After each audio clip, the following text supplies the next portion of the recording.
దేవుని పరిశుద్ధ నామమునకు మహిమ చెల్లును గాక. ప్రతినిత్యం ఇలా వాగ్దానం చూస్తున్నారు, మిమ్మల్ని మీరు బలపరుచుకుంటూ అనేకులను బలపరుస్తున్నారు. ఈ దినమందు దేవుడు మనకిస్తున్న వాగ్దానం యోబు గ్రంథం 23వ అధ్యాయం 10వ వాక్యాన్ని ప్రభు మనకు వాగ్దానం ఇస్తున్నారు.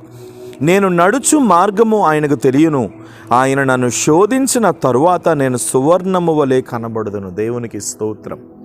ఈ వాగ్దానం చూస్తున్నప్పుడు చాలా మార్లు నాకు అనిపిస్తుంది, దుష్టుల మార్గం యెహోవాకు తెలియను, నీతిమంతుల మార్గం యెహోవాకు తెలియను, దుష్టుల మార్గం నాశనమునకు నడుపునన్న మాట నాకు గుర్తొస్తూ ఉంటుంది.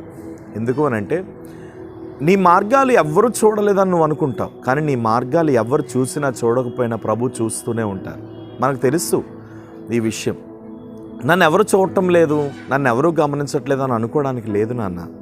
నీ ప్రతి పరిస్థితిని ఆయన చూస్తున్నాడు. పాపమును చూస్తున్నాడు, పరిశుద్ధతను చూస్తున్నాడు, లోకమును చూస్తున్నాడు, మంచితనమును చూస్తున్నాడు. ఏదైనా సరే ఆయన చూస్తూనే ఉన్నాడు.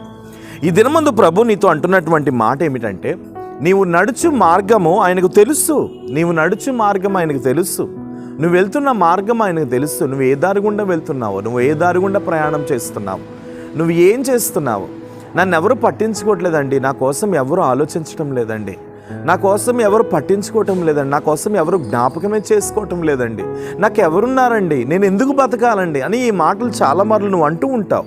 కానీ ఒక విషయాన్ని నువ్వు గుర్తుపెట్టుకో, నీకెవరున్నారని నువ్వు ఎప్పుడూ అనొద్దు. హల్లెలూయా. నీకెవరున్నారని నువ్వు ఎప్పుడూ అనొద్దు, ఎప్పుడు అనొద్దు ఆ మాట.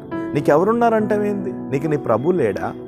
ఆయన తోడు నీకు లేదా? ఆయన ఆదరణ నీకు లేదా? నువ్వు ఎందుకు బిడ్డ అలా మాట్లాడతావు? నీకెవరున్నారంటావేంది?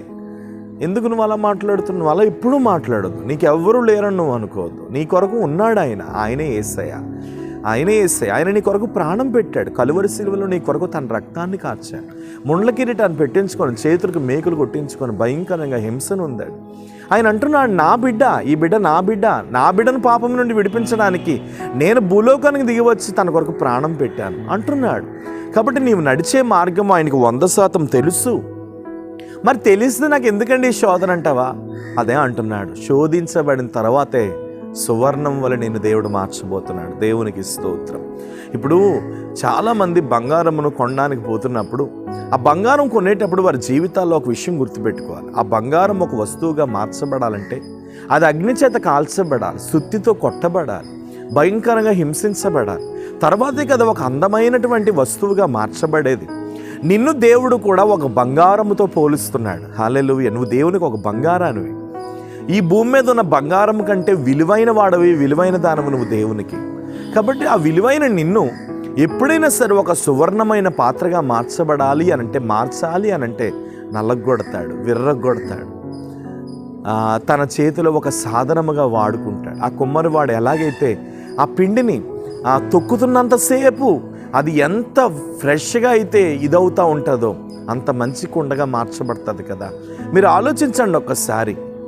శోధనలు వస్తున్నాయని దిగులు పడొద్దు, వేదన వస్తుందని దిగులు పడొద్దు, కన్నీరు వస్తుందని దిగులు పడొద్దు. ఏ విషయంలో కూడా నువ్వు వేదన పడొద్దు. ఎందుకంటే శోధించబడిన తర్వాత ఒక గొప్ప సువర్ణం అనేది నీ జీవితంలో ఉంది. హల్లెలూయా. శోధించబడిన తర్వాత ఒక గొప్ప సువర్ణం అనేది నీ జీవితంలో ఉంది. కాబట్టి నువ్వు నడిచే మార్గం ఆయనకు తెలుసు, నువ్వు వెళ్తున్న దారులు ఆయనకు తెలుసు.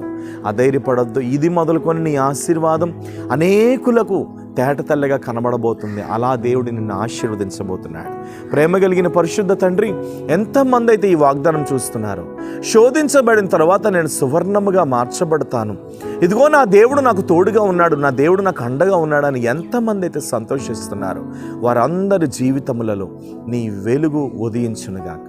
వారందరి జీవితములలో నీ కృప ఉదయించునుగాక. ఇది మొదలుకొని నీ బిడ్డలు అనేకులకు దీవెనకరముగా ఉందురుగాక. తగిన శక్తిని మీరు అనుగ్రహించండి ప్రభువా. చేయుడు బలపరచండి, స్థిరపరచండి తండ్రి. కోర్టు సమస్యల్లో, భార్యాభర్తల సమస్యల్లో, ఇరుకుల్లో, శోధనలో ఉప్పొంగిపోతూ ఉన్నారు. వారందరి జీవితాలను నీ అద్భుతం చేయమని యేసు నామమున అడుగుచున్నాను తండ్రి. ఆమేన్. God bless you. దేవుడు గొప్పవాడు. మీతో ఆయన కృప ఉంది. ధైర్యంగా ఉండండి. ఏ విషయంలో దుఃఖపడొద్దు. ముందుకు సాగిపోండి. ప్రభు మీతో ఉన్నారు. God bless you. Praise lord.